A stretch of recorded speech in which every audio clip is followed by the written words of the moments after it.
ओं गुरु ब्रह्मा गुरुर्विष्णु गुरुर्देवो महेश्वर गुरु साक्षात् परं ब्रह्म तस्मै श्री गुरवे नमः। त्वमेव माता च पिता त्वमेव बन्धो च सखा त्वमेव विद्या द्रविणं त्वमेव सर्वं मम देवदेव।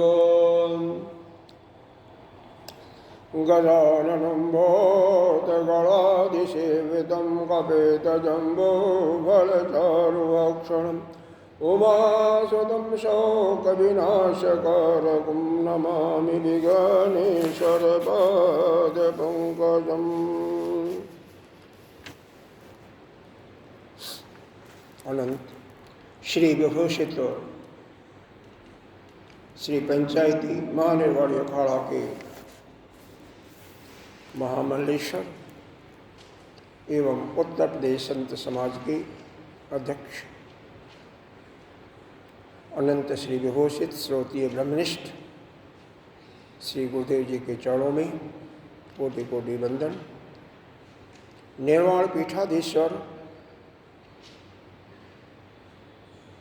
एवं राजगुरु श्री पंचायती महानिर्वाणी अखाड़ा के आचार्य एवं महामंडलेश्वर स्वामी श्री विश्वकानंद भारती जी को कोटि कोटि वंदन। यहाँ के प्रतिष्ठित पंचदेवों को प्रणाम। संतजन भक्तजन सभी के हृदय में विराजमान आत्मस्वरूप उस आत्मा को ब्रह्म रूप में वंदन करते हैं। आइए शुरू करते हैं। पांचवा मंत्र। इह चेद वेदी दत सत्यम अस्ति। हाँ, सत्यम अस्ति न चेदिहा वेदीन महती विनिष्टा। विनिष्टा भूतेषु भूतेषु विचिन्त्य धीरा प्रेत्य अस्मात् लोकात् अमृता भवन्ति।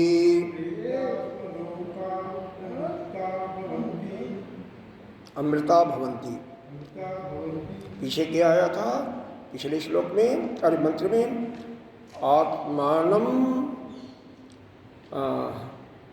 आत्मानं विन्द्यते वीर्यं विद्या विद्यन्ते मृतः आया था ना। तो यहाँ भी देखेंगे वही चीज आ रहा है। प्रेत्य अस्मात् लोकात् अमृता भवन्ति, वही अमृतत्व की प्राप्ति होती है। यह अब इसका संधि विच्छेद करेंगे तो यह धन चेत होगा धन एवेदी धन अथ।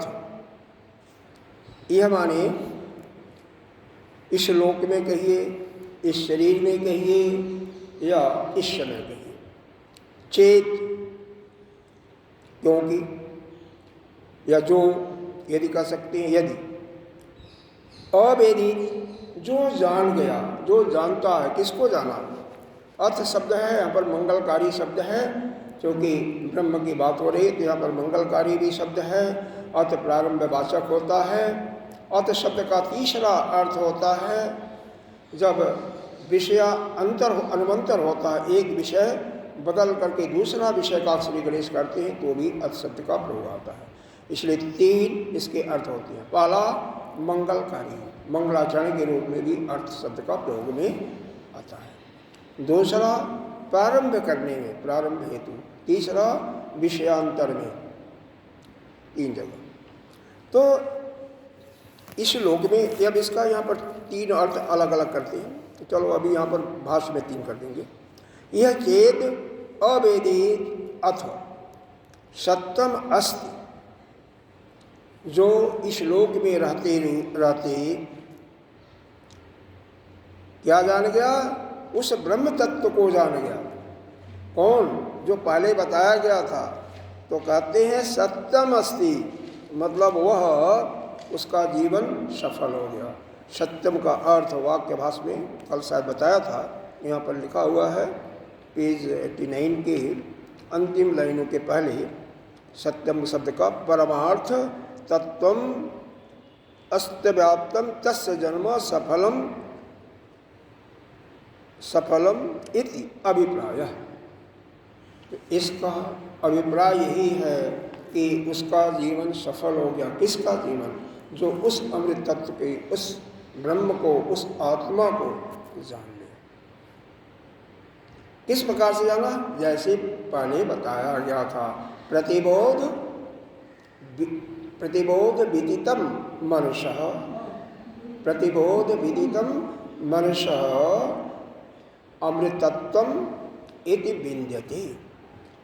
मतलब प्रत्येक वृत्ति में, कहीं भी वृत्ति, क्योंकि हमारे अंदर वृत्ति उठ रही है, आपके अंदर उठ रही है, औरों के अंदर, तो प्रत्येक वृत्ति में उसी आत्मा का बोध हो जाए, वह जो प्रत्यक्ष आत्मा है उसका बोध हो जाए, तभी जा करके उस अमृत तत्व की प्राप्ति होती है। यानी जीवन का वह जो ब्रह्मैवाहमस्मि का बोध है, ब्रह्म आत्मा का, ब्रह्म के एकता का वह बोध तभी संभव होता है। और वास्तव में उपनिषद का यही मुख्य प्रयोजन है कि इसको सुनते सुनते अपनी आत्मा, सबकी आत्मा एक ही है और वही ब्रह्म है, इसका पूर्ण रूप से बोध हो जाए, फिर वह जन्म मरण के चक्कर से छूट जाता है। कहाँ चला गया? भाग जाता है।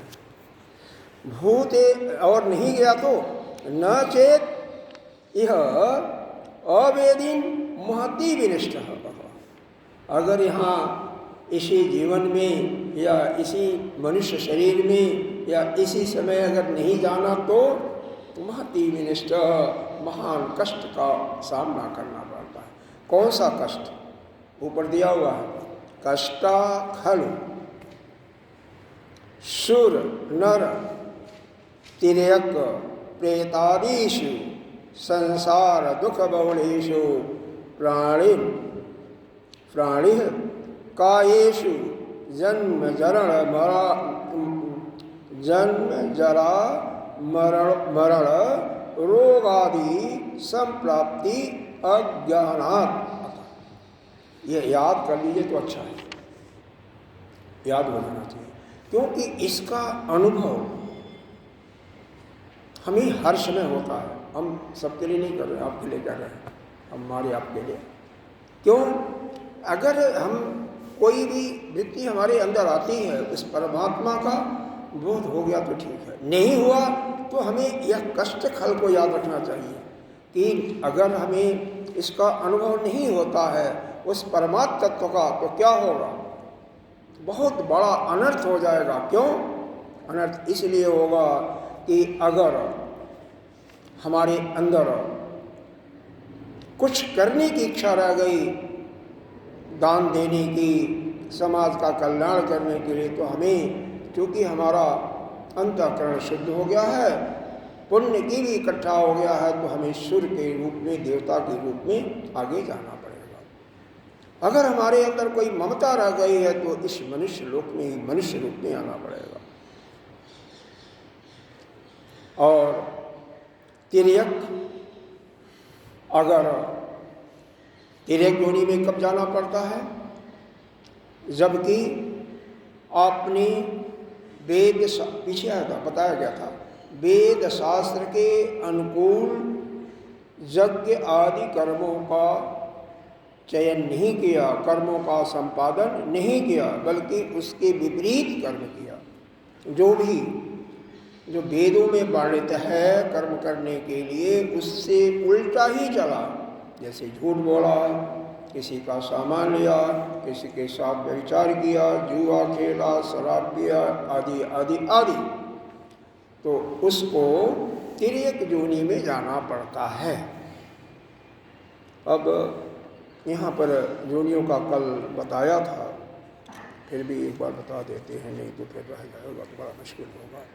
देखिए, जो इस ज्ञान को प्राप्त करते करते हर एक मृत्यु में उस आत्मा को जान लिया, अच्छी तरह से इसको समझ लिया, यह भी उसको बोध हो गया कि हमारी आत्मा, सबकी आत्मा एक है और वही ब्रह्म है, ऐसे साधक को तो फिर दोबारा इस संसार के आवागमन से मुक्ति मिल जाती है।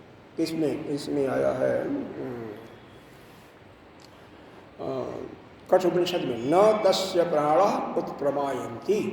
तो उसका प्राण जो है पुनः उत्क्रमांत नहीं करता, मतलब उसका प्राण वहीं पर समाप्त हो जाता है।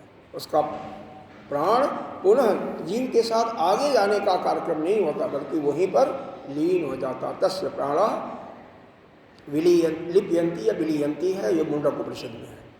तो वहाँ पर तृतीय खंड में शायद है, द्वितीय तृतीय खंड में। तो इस प्रकार से उसका प्राण तो यही लीन हो जाता है, वह ब्रह्म के, मतलब फिर दोबारा उसको जन्म नहीं लेना पड़ता है। लेकिन मनुष्य योनि में आएगा या सूर्य योनि में आएगा तो ऊर्ध्व उसको कहते हैं, क्योंकि ऊपर से लेता है, नीचे से विसर्जन करता है, और अस्थावर हो जाएगा तो अधोगति हो जाएगा। 15वें अध्याय में गीता में आया है ना, ऊर्ध्वमूलम अधो आया, पहला ही श्लोक वहाँ से आता है, ऊर्ध्वमूलम अधोसोतम आया है 15वां श्लोक 15वें अध्याय का गीता का। तो उसका जो है नीचे से वह लेता है खुराक और ऊपर से पत्तियों से विसर्जन करता, कार्बन मोनोऑक्साइड, ऑक्सीजन इत्यादि। अच्छा, तिर्यक जो सामने से लिया और पीछे से, मतलब तिरछा विसर्जन होता है, उसको तिर्यक गति, जैसे पशु पक्षी इत्यादि। इसके बाद क्या? प्रेतादिषु, प्रेत इत्यादि, यहाँ पर ब्रह्म राक्षस भी होते हैं। जो विद्वान लोग, ब्राह्मण अगर कोई मर जाता है, ज्ञानी तो नहीं हो पाया, लेकिन किसी कारण से दुर्घटनावश उसका मृत्यु हो जाता है, तो उसको ब्रह्म राक्षस के रूप में पैदा होना पड़ता है। अत्याचारी होता है तो प्रेत योनि में, जैसे आपको श्रीमद् भागवत में भी आया है कि एक प्रेत हुआ था। कौन? धुंधकारी, गोकर्ण का भाई।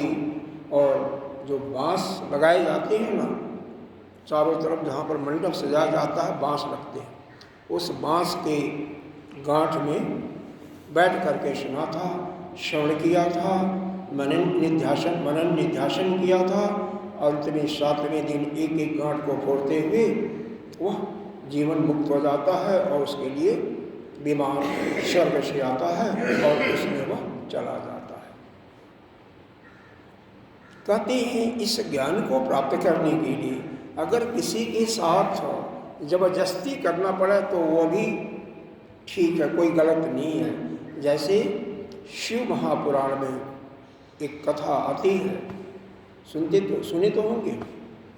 बिंदुक नाम का एक चंचुला का भाई था, इसी में आता, चंचुला का पति था माता पार्वती जी से, क्योंकि माता पार्वती के सहेलियों में से एक हो गई थी चंचुला।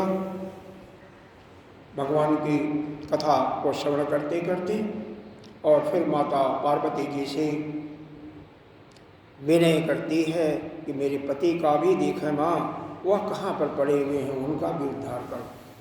तो कहते हैं वो तो घोर प्रेत की जोड़ी में पड़ा हुआ है और वो तो बहुत मुश्किल है।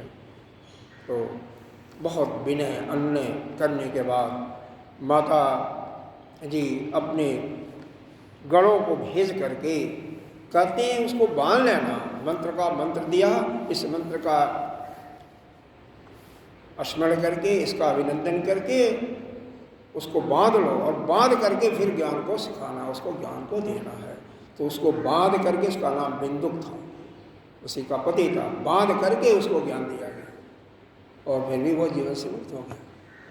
कैसे भी इस ज्ञान को देखो, प्रारंभिक में समय में देखे होंगे कई बच्चे स्कूल जब माँ भेजती है तो नहीं जाते हैं, रोते हैं, घूम आते हैं। और वही बच्चे धीरे धीरे माँ अगर प्रयत्न करती रही, माता और पिता, तो बाद में IAS भी बन जाते हैं, टॉपर भी बन जाते हैं, या बहुत बड़ा बिजनेसमैन भी बन जाते हैं। लेकिन प्रारंभिक स्थिति में मुश्किल होता है। उसी प्रकार से यह ज्ञान के रास्ते में आने के लिए बहुत मुश्किल होता है। देखो, आप तो दोनों यहीं पर हैं, एक महात्मा जी, एक आप आए हैं, और क्या और किसी को ज्ञान की इच्छा नहीं है क्या? क्या उनको पुनः इस संसार में आना जाना ही है? ऐसा नहीं है कि पता नहीं है, खबर सबको है, बहुतों को खबर होगा, कम से कम सैकड़ों को खबर होगा। कितने तो यहाँ के ट्रस्टी होंगे, कितने ट्रस्टी मालूम है? 10-15 तो होंगे ट्रस्टी, हाँ होंगे ना, उनके उनके 1-2 जानने वाले होंगे, तो कम से कम 40-50 लोगों को तो मालूम ही है कि होता है क्या चल रहा। शायद यह भी मालूम हो, नहीं तो पता कर सकते हैं। महाराज जी आते थे तो लोग आते थे, वहीं तक आते थे, यहाँ तक नहीं आते थे। और इस ज्ञान को धारण करके वह मुक्त हो सकते थे। भाई नहीं सभी तो कम से कम कुछ तो मुक्त हो जाते, कुछ अगले जीवन में हो जाते, इस रास्ते पर तो चलते, लेकिन नहीं। तो भाई जहाँ पर ममता होगी, जहाँ पर आसक्ति होगी, वही व्यक्ति करेगा। और इसी घोर आसक्ति में जीवन भर पड़ा रहता है। क्या पहले पढ़ लो, पढ़ लेट लिया तो आप सुख मिलेगा, अरे नहीं अभी तो नौकरी कर लो या बिजनेस में सेटल हो जाओ। नौकरी करते करते सेटल जब हो गया,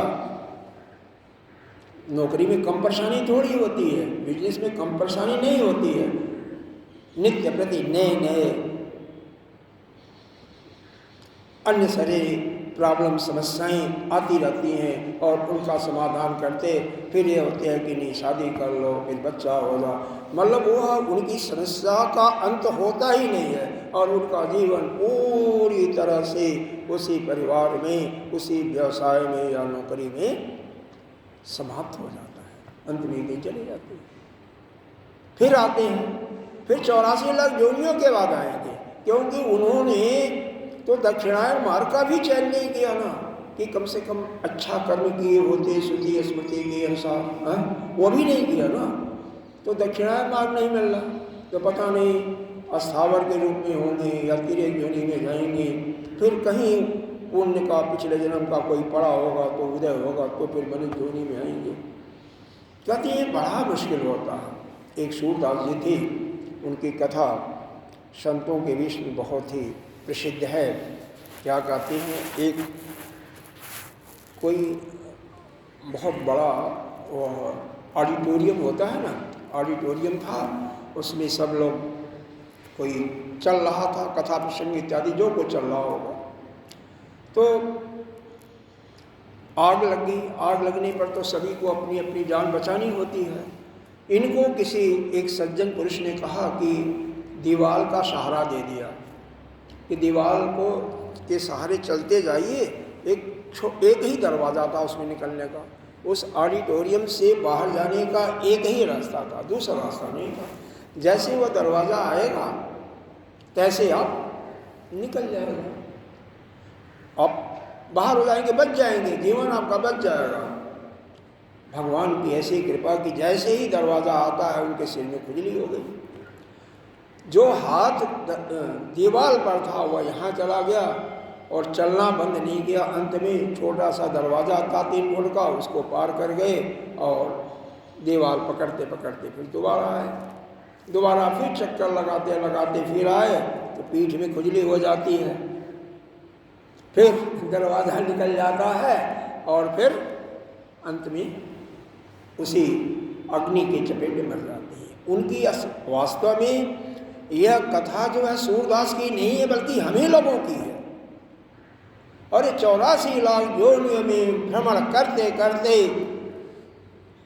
भगवान की महती कृपा होती है कि हमें मनुष्य रूप प्रदान करता है, जिसमें उस योनि को प्राप्त करके मनुष्य योनि को हमें अपना कल्याण कर लेना चाहिए था, लेकिन फिर भी हम उसी घर परिवार व्यापार इत्यादि में आसक्त होकर के हम अपने मुख्य प्रयोजन को भूल जाते हैं और फिर मनुष्य जोनी में नहीं कर गया क्या हुआ, फिर 84 लाख जोनी में भरचेंगे, फिर आता है, फिर निकल जाता है। इस प्रकार से बारंबार इसी 84 का ही लाखों का चक्कर लगाते रहते हैं और अपना जीवन का तहस नहस करते रहते हैं। तो जैसे ही कहीं से किसी के माध्यम से इस बात का बोध होता है कि हमारा जीवन यहाँ पर भोग के लिए नहीं बना है, बल्कि हमें तो अपने जीवन का उद्धार करने के लिए मनुष्य योनि मिली है और बहुत आर्थिक परिश्रम के बाद मिली है और उसका भी हम सदुपयोग नहीं कर पाते हैं, तो हमारे जैसा मूर्ख कौन होगा। हम मूर्खों में भी PhD किए हुए हैं जो इनका सदुपयोग नहीं कर पाता है। और सदुपयोग क्या करना है? जीव जगत और ईश्वर को जान करके, अपनी आत्मा को जान करके और उसी को उस ब्रह्म से एकत्व का बोध कर लेता है तो उसका कल्याण हो जाता है। नहीं कर पाता तो नहीं सही। तो यहाँ पर ये प्रेत की बात चलेगी। प्रेत में भी बताया गया जो ब्रह्म राक्षस हो जाते हैं उनकी क्या गति होती है। आगे देखिए, इसके अलावा क्या है? संसार दुख बहुलेषु। संसार में कितना दुख है, यह 88 पेज पर ही है ना। इसी जो मंत्र है 5वां उसके जस्ट ऊपर ही है। ये मंत्र से ही स्टार्ट हुआ था, मंत्र से बीच में आता कल। हाँ, 5वां मंत्र है, उसके बीच उसके ऊपर ही है। कष्टा खलु यहाँ पर आया था ना, मातृ मिनिस्टर, उसी पर आया था। बात ऐसा है, मोबाइल वगैरह कथा में नहीं ले जाता है, नहीं ले जाना चाहिए। हमारे गुरुदेव तो नया स्थान है तो बेशक 1-2 दिन न बोलें, फिर नहीं तो फिर मतलब या तो वह चला जा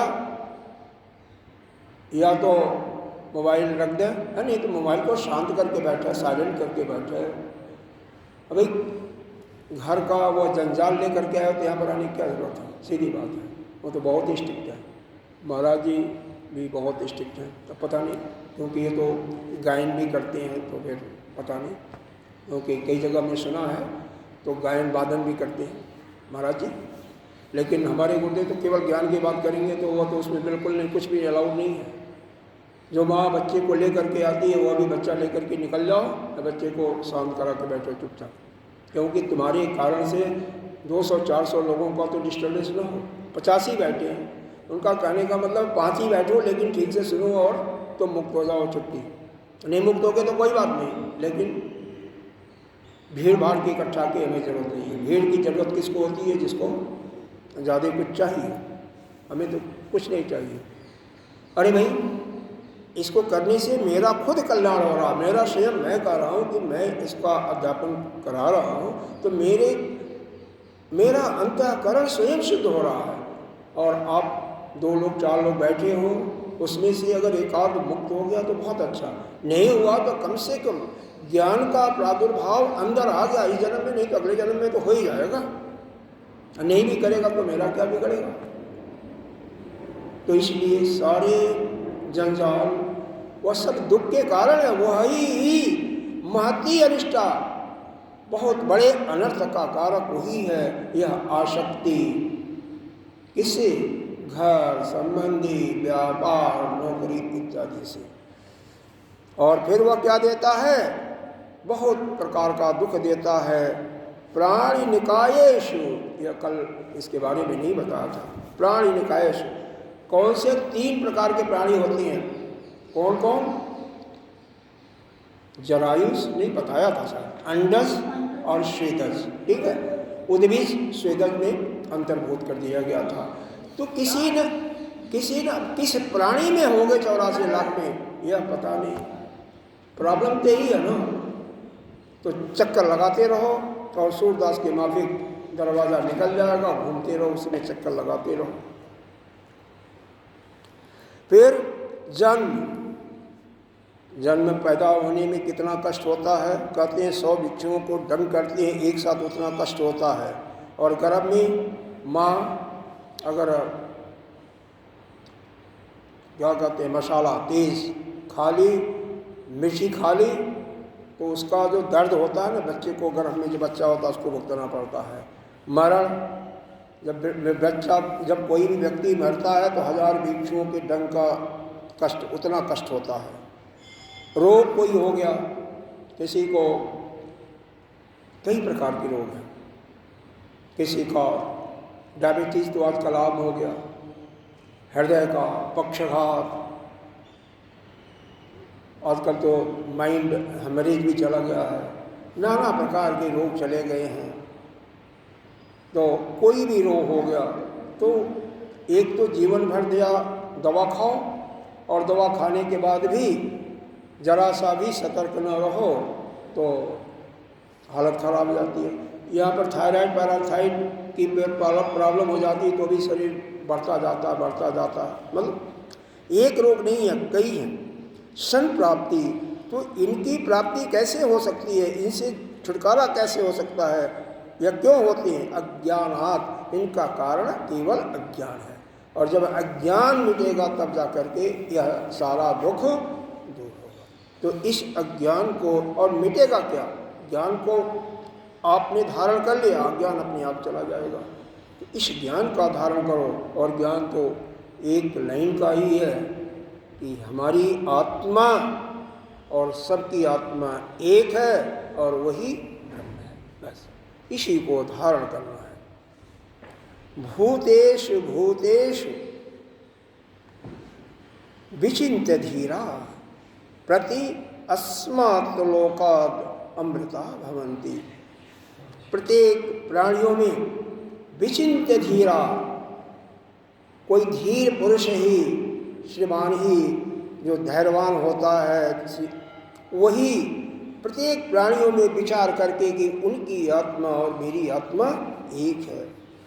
प्रेत्य अस्मात् लोकात्, ऐसा करके इस संसार से अमृता भवन्ति, इससे मुक्त होकर के उस अमृत तत्व की प्राप्ति करता है। तो मुख्य प्रयोजन ही है कि हमें उस परमात्मा के, जैसे पीछे बताया गया था वैसे ही पूर्ण रूप से उसका अनुभव कर लें। और उसी को अगर अनुभव नहीं कर पाए इस लोक में या इस संसार में या इस समय, तो बहुत बड़ा कष्ट भोगना पड़ता है। वही कष्टा खलो जो बताया गया कि सुर नर तिर्यक प्रेतादि संसार दुख बहुलेषु प्राणिनिकायेषु जन्म जरा मरण रोगादि का प्राप्ति करना पड़ता है उस अज्ञान के कारण से। तो वह न करना पड़े, इसलिए इसी शरीर से, इसी समय, इसी लोक में इस ज्ञान को, किस ज्ञान को? जो पहले बताया गया था। क्या? पिछला श्लोक याद करो, क्या बताया गया था? प्रतिबोधि विदितम मतम अमृतत्वं हि विन्दते आत्मनो विन्दते वीर्यं विद्या विन्दते मृतम्। उसको अनुभव करो, प्रत्येक वृत्ति में उसी परमात्मा का अनुभव करो, और यहाँ पर प्रत्येक प्राणियों में उसी आत्मा को देखो, और फिर अनुभव करो कि वही आत्मा और ब्रह्म दोनों एक है। तभी जा करके आप उस अमृत तत्व को प्राप्ति कर पाओगे। आइए इसका भाष्य देखते हैं। समझ में तो आ गया होगा मेरे ख्याल से, अर्थ 2 दिन हो गया और काफ़ी। इह एव चेत मनुष्य अधिकृतः, यदि कोई अधिकारी मनुष्य, क्योंकि देखो इस ज्ञान का अधिकारी केवल मनुष्य योनि में है, दूसरी योनियों में नहीं है। गीध की दृष्टि बहुत तेज होती है लेकिन बुद्धि नहीं होती है। सूंघने की शक्ति कुत्तों में, शेर में बहुत ज़्यादा होती है लेकिन बुद्धि नहीं होती है। तो इस ज्ञान को तो नहीं प्राप्त कर सकते ना। इस ज्ञान को प्राप्त करने का अधिकारी केवल मनुष्य ही है। तो मनुष्य का मतलब स्त्री भी, स्त्री अलग नहीं है, एक ही बात है। उसको मत समझो कि स्त्रियों के लिए नहीं है। पुरुष हो, स्त्री हो, तीसरा जेंडर हो, सभी के लिए है। जो पुरुष योनि में है, जिसके पास यह भेदा है, दिमाग है, वह इस ज्ञान को प्राप्त करके मुक्त हो सकता है।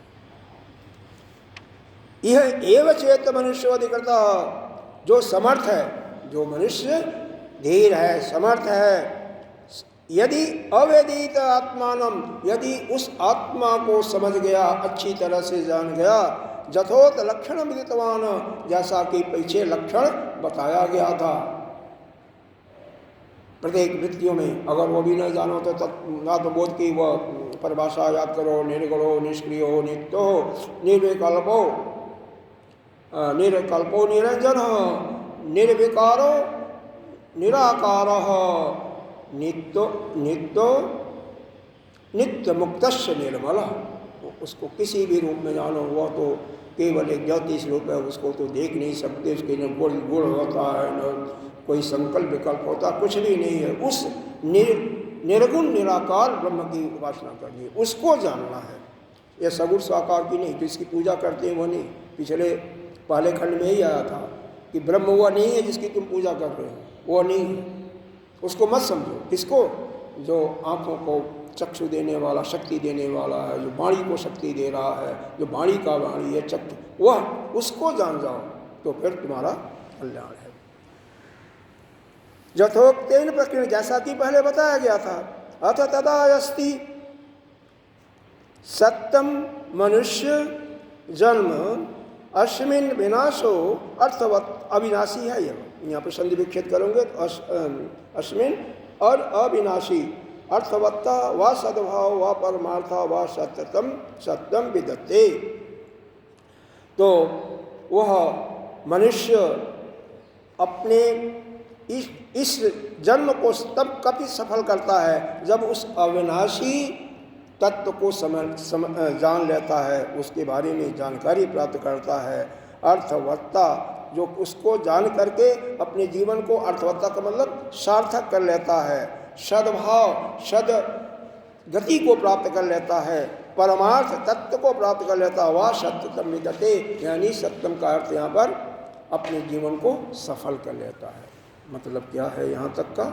यही है कि जो इस जोनी में, मनुष्य जोनी में, क्योंकि इसी जोनी में केवल उस हम परमात्म तत्व को अनुभव कर सकती हैं, तो उसको जो जान लेता है परिश्रम करके, उपनिषद का या प्रस्थान त्रयी का श्रवण करके अपने अंदर उसको अनुभव कर लेता है, तो वही जो है इस जन्म मृत्यु इत्यादि के बंधन से मुक्त होकर के और अपने स्वरूप में स्थित हो जाता है। पुनः उसको संसार में नहीं आना पड़ता।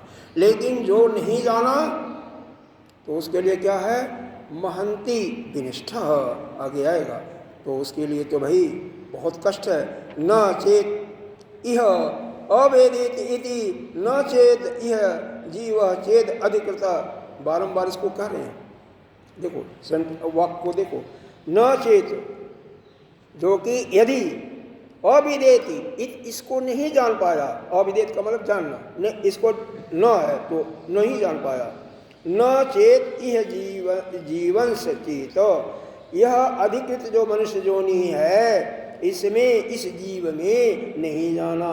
अविदेति, न विदितवान, न जानने योग्य हुआ, तदा महती दीर्घा अनंता विनिष्टा, तो बहुत बड़ा कष्ट का उसको सामना करना पड़ेगा। कौन कष्ट? वही कष्टा खल सुर नर तिर्यक प्रेतादि संसार दुख बहुलेश प्राणिकायेश जन्म मरण रोगादि संप्राप्ति अज्ञान। इसका मीनिंग ऐसा हुआ कि जो आत्मज्ञान के लिए श्रवण भी जो करता है वो बहुत पुण्यशाली है। देखो यहाँ पर इसका अर्थ यह नहीं है, वह जो आप कर रहे हैं वह भी सही है, सुनने से भी अच्छा रहता है, क्योंकि अभी नहीं तो आगे चल करके उसका मनन और निध्यासन करोगे तो ज्ञान प्राप्त हो ही जाएगा। ज्ञान जिसको प्राप्त हो गया उसका पुनः इस संसार में तो आना जाना बंद हो जाएगा। सुनने से लाभ तो होगा, कम से कम दक्षिणायन मार्ग से नहीं जाना पड़ेगा, मनुष्य जोनी भी निश्चित हो जाएगी, फायदे तो कई हैं। इस मार्ग पर चला या भगवान का भजन कीर्तन पूजा इत्यादि भगवान से प्रेम करने लगा तो कम से कम यह तो हो गया, किसी मार्ग से जाए कम से कम उसको दोबारा मनुष्य योनि में तो आना पड़ेगा। वो इतना पूरा जगत है, हाँ, जगत में इतने मनुष्य है, हाँ, और इतने मनुष्य में अगर आत्मज्ञान के लिए आप करोड़ों सच्चे हो, आप लोग जो इसको श्रवण कर रहे हो ना, करोड़ों मनुष्यों से अच्छे हो। कितने 7 अरब 8 अरब की जनसंख्या होगी, कितने सुनते होंगे भैया, किसने धारण करते होंगे? शायद लाख भी नहीं होंगे, हजारों में होंगे। पहले तो यह कई जगह सुनाया ही नहीं जाता, बहुत इन्हें गिने भारतवर्ष में ही होता, बाकी विदेशों। लेकिन एक बात है, मैंने तो विदेश में देखा है, विदेश में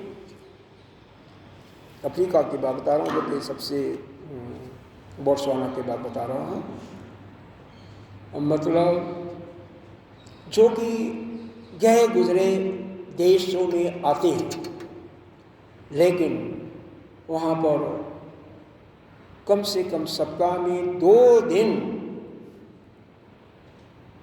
निश्चित होता, प्रत्येक संडे को 2.5-3 घंटे, मतलब 2 से 3 घंटे लगा लो समय का हो जाता था कि गीता जी का स्वाध्याय चलता था। यही जयपुर के एक थे,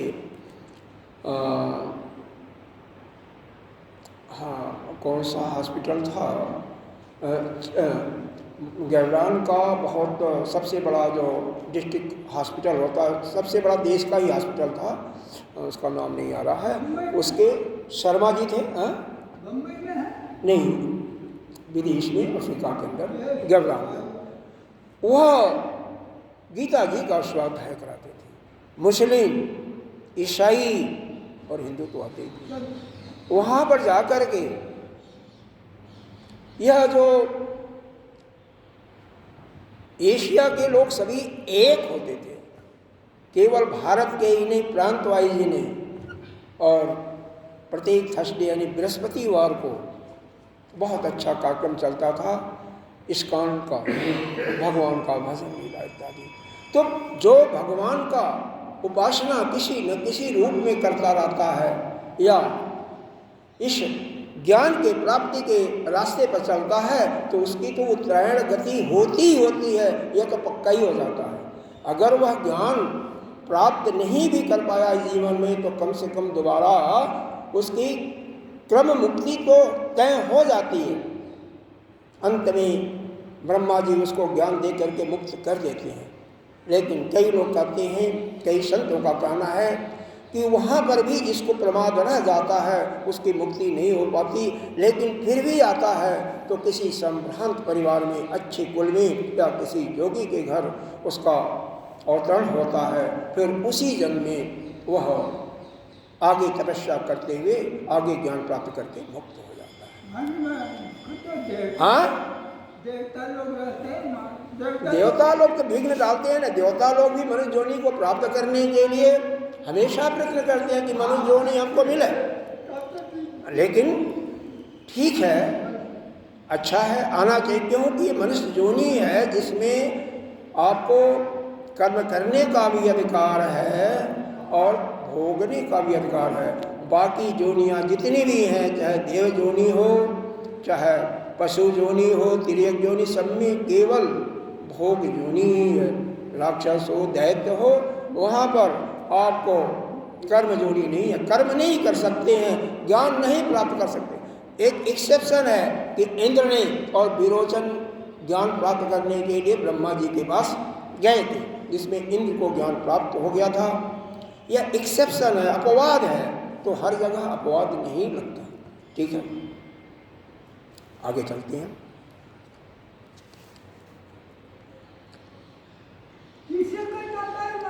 हाँ, क्या चीज?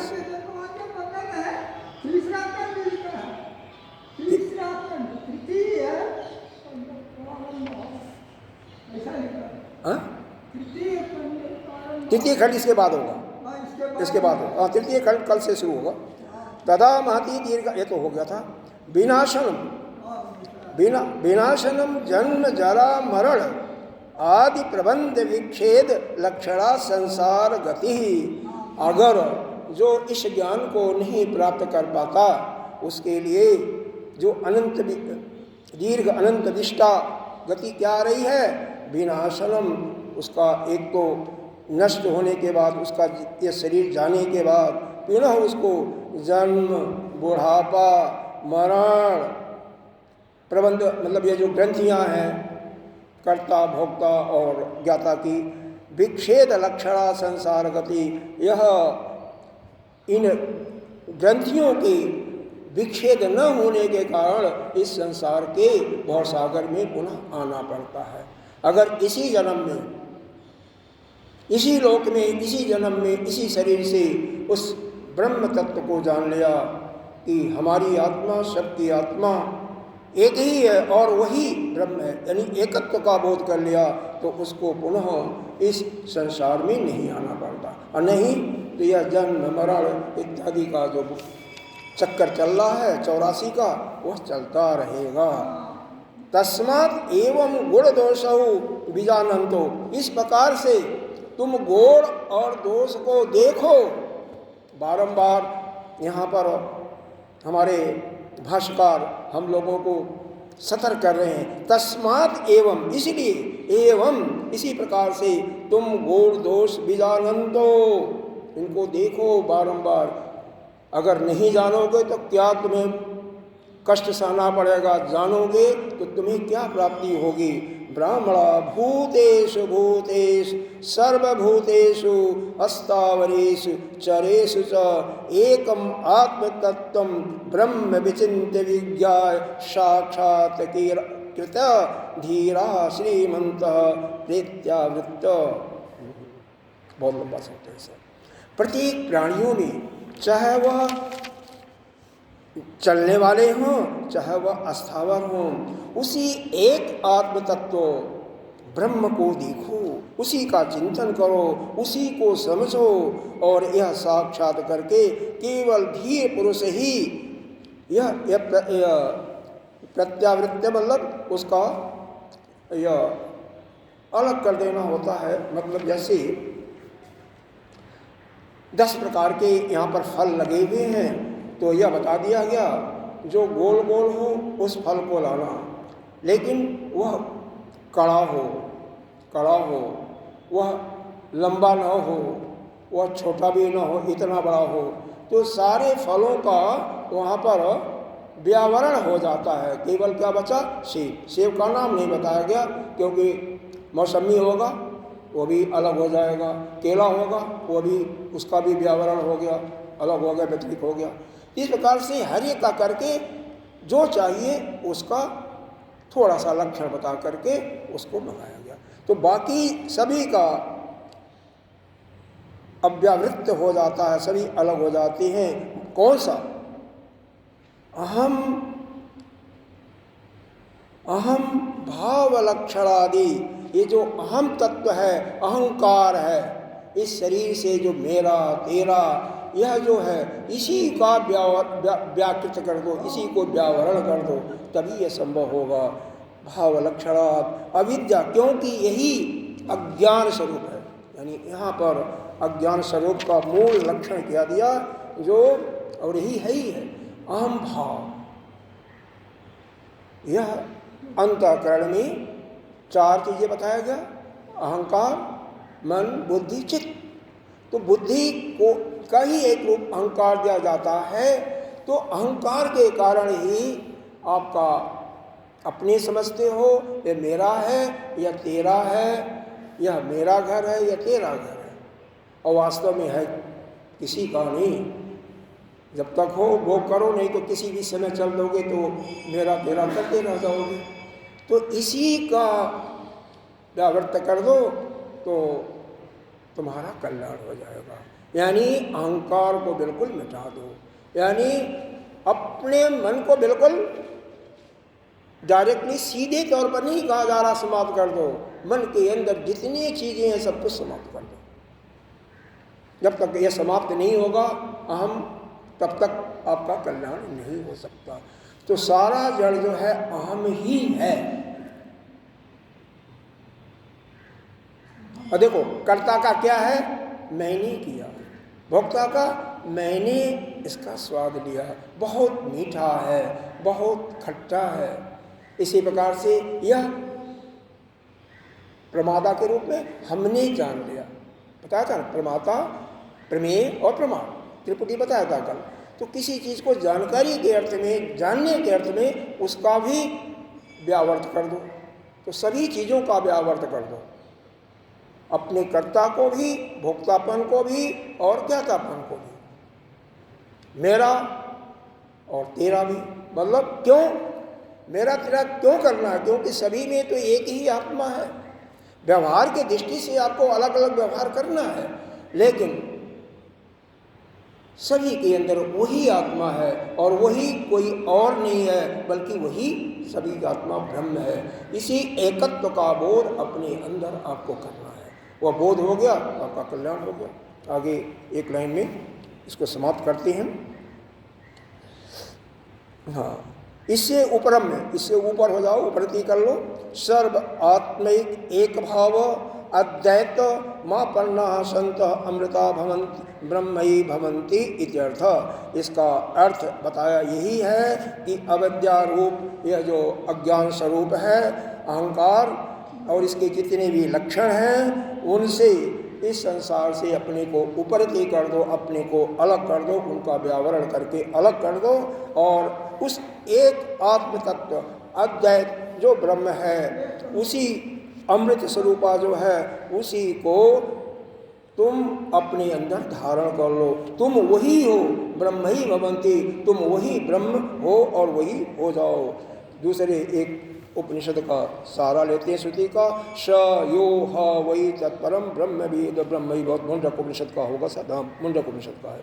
जैसा कि जो पुरुष निश्चय पूर्वक उस परब्रह्म को जान लेता है वह ब्रह्म ही भवति। जो जिसको जानता है वह वही हो जाता है।